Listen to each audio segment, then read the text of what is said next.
dernière assemblée générale financière, on avait fait le constat qu'on avait une trésorerie complètement exsangue et qu'on était au bord de la cessation de paiement, puisqu'on n'avait pas de trésorerie et on avait une dette fournisseur de 85 000 euros. Je crois qu'on a passé quelques journées ou même quelques nuits à pas trop dormir parce que c'était pas évident d'essayer de gérer ça. Donc il est évident que si tous les fournisseurs nous avaient exigé au 30 juin le paiement de la dette, nous ne pouvions pas et nous étions en cessation de paiement. Alors le premier boulot, ça a été d'aller négocier les étalements, négocier ci, négocier là, ce qu'on a pu négocier d'ailleurs. Et puis après, donc, nous avons cherché à faire un emprunt pour étaler cette dette sur 5 ans, parce qu'il est évident que nous ne pouvions pas absorber une dette de 85 000 euros sur une année. Donc nous avons frappé à beaucoup de portes, frappé plus ou moins fort, un peu partout, on n'a pas été écouté à beaucoup d'endroits. Et c'est finalement, je ne fais pas de la publicité, mais c'est finalement le Crédit Agricole, la Caisse locale du Crédit Agricole, qui nous a écoutés, donc, et qui nous a fait confiance surtout. Qui nous a fait confiance au projet que nous voulions mettre en place. Et donc, on a souscrit un emprunt de 100 000 euros sur 5 ans. Et avec un différé sur une saison, ça veut dire que la saison dernière, un peu, était la saison, je dirais, pour se reconstituer. Avec un différé de remboursement, donc avec une échéance qui ont commencé sur cette saison, le 15 octobre 2016, et nous avons un remboursement d'emprunt de 2 000 euros par mois. On fait donc 4 000 euros sur la saison, on ne fait pas sur celle-là, puisqu'il n'y en aura que 9.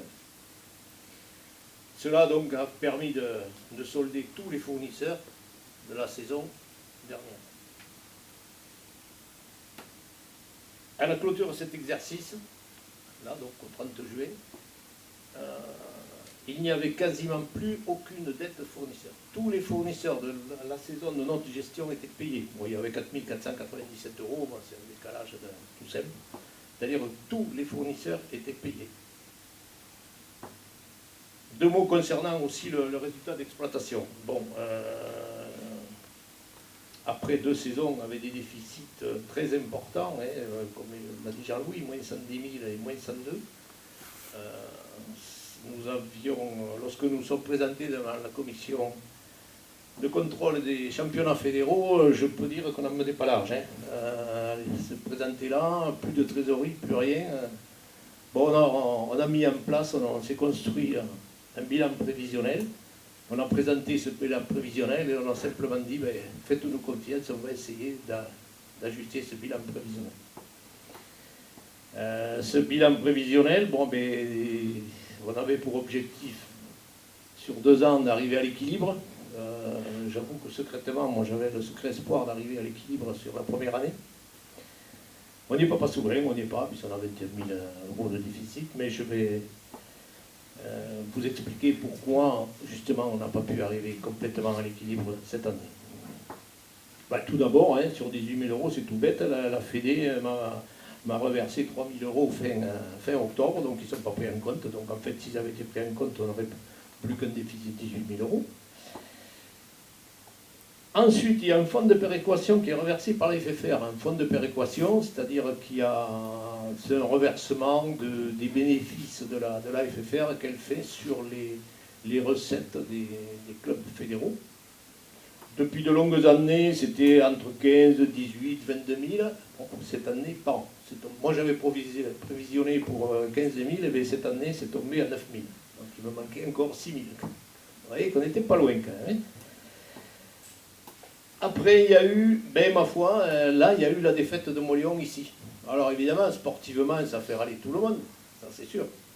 Mais de suite, cling, financièrement, on en avait gros sur la patate, parce que ça nous a sorti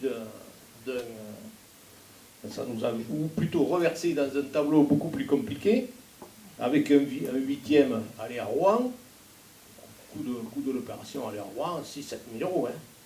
Bon. Bien sûr, on a eu un peu de reversement, mais bon, c'était loin de couvrir ça. Et puis il y a eu la création d'une équipe féminine à 15. Alors c'est vrai que ça, on l'avait, comment dire, mal appréhendé, on avait mal appréhendé le coût d'une équipe féminine. Et quand on s'est plongé dans les comptes à la fin de la saison, on a vu qu'une équipe féminine à 15 a un coût de 15 000 € pour le club. Donc c'est pour cette raison qu'à l'intersaison, il y a eu les... Je dirais que nous avons repensé complètement l'organisation de la section féminine. Et donc sur le, comment dire, sur l'idée générale que la section féminine devait quasiment s'autofinancer. Donc voilà, donc si on ajoute tous ces chiffres, on était positif. On était positif, et ma foi, c'est aussi les aléas d'une gestion d'un club. Mais ça tient à bien, ça tient à peu de choses, ça tient à des résultats sportifs qui sont là, ça tient à une manifestation qu'on organise qui ne marche pas. Enfin, bon, un gros match ici, il pleut, on ne peut pas faire de bonnes recettes. Voilà. Mais voilà, donc on n'est pas loin du compte. Je pense que c'est comme ça qu'il faut continuer à travailler, de la rigueur à bloc, à tous les niveaux. Je sais que pour certains, enfin pour nous tous, c'est dur, hein, parce qu'il faut, il faut s'y donner à fond, et surtout s'y donner tous ensemble.